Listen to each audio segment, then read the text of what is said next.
Welcome back to our two-part module on planning.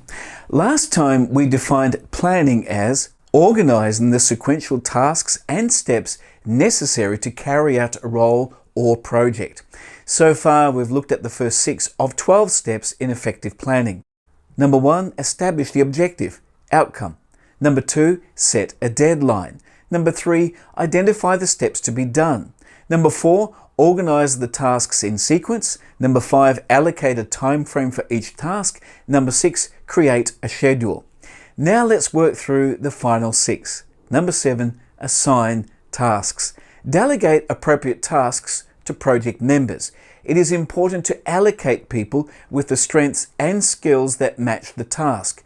Ensure all team members are available at appropriate times and are fully briefed as to their responsibilities and deadline dates.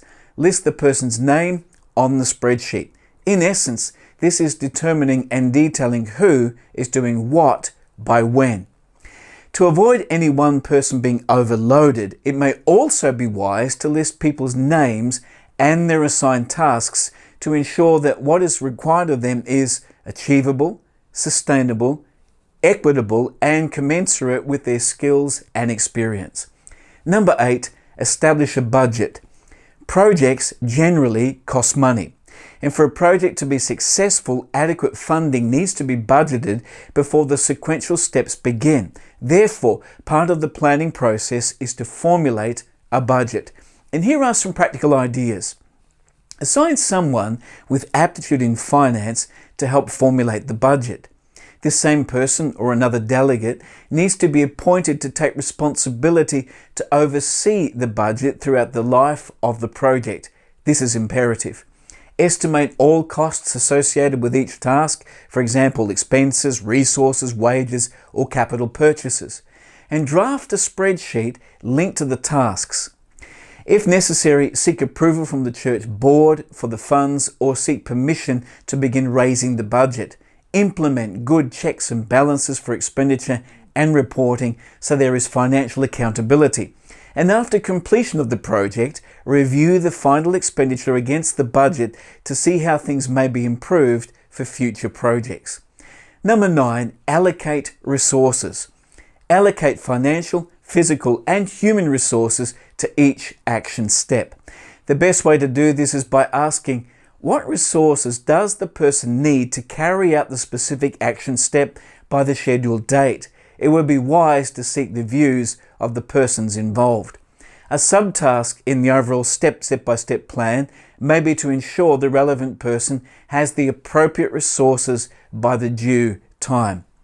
Number 10, collate all spreadsheets which details who does what by when and the corresponding budget. Before implementing the step-by-step plan, collate all the spreadsheets, lists, and budgets.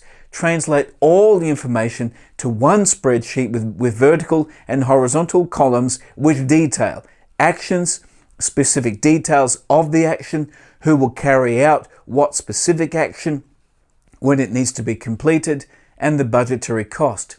The plan is now finalized in specific terms. The information can now be made available to all involved. Go over the whole plan with all those involved, including who does what and timelines, before implementing the first actions of the plan. This will help the planning team to see the overall process and picture.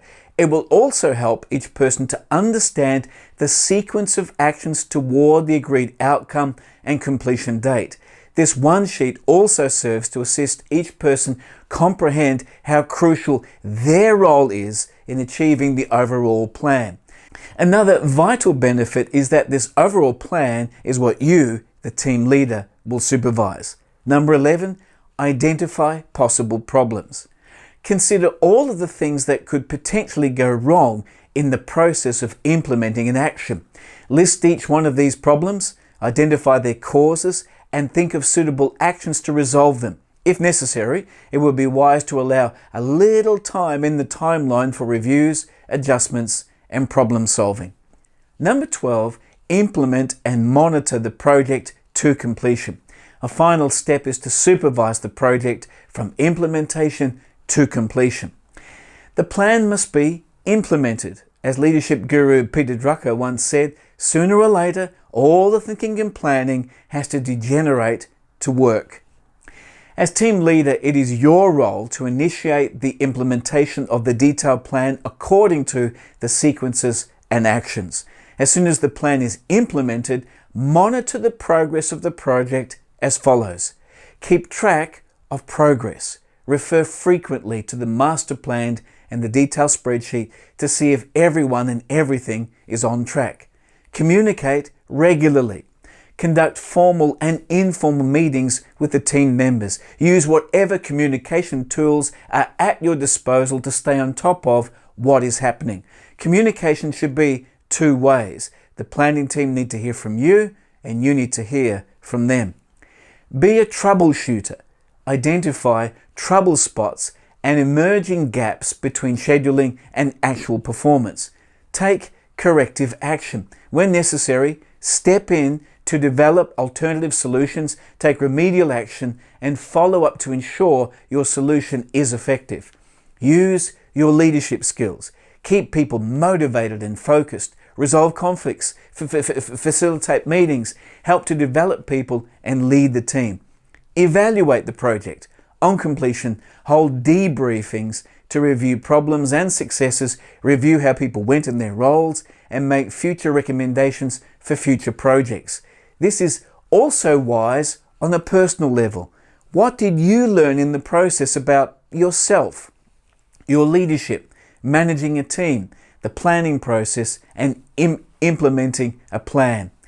I would encourage you to be generous in encouragement. Acknowledge and affirm people who've done a great job. Encouragement from and the recognition of a team leader is a strong motivating force.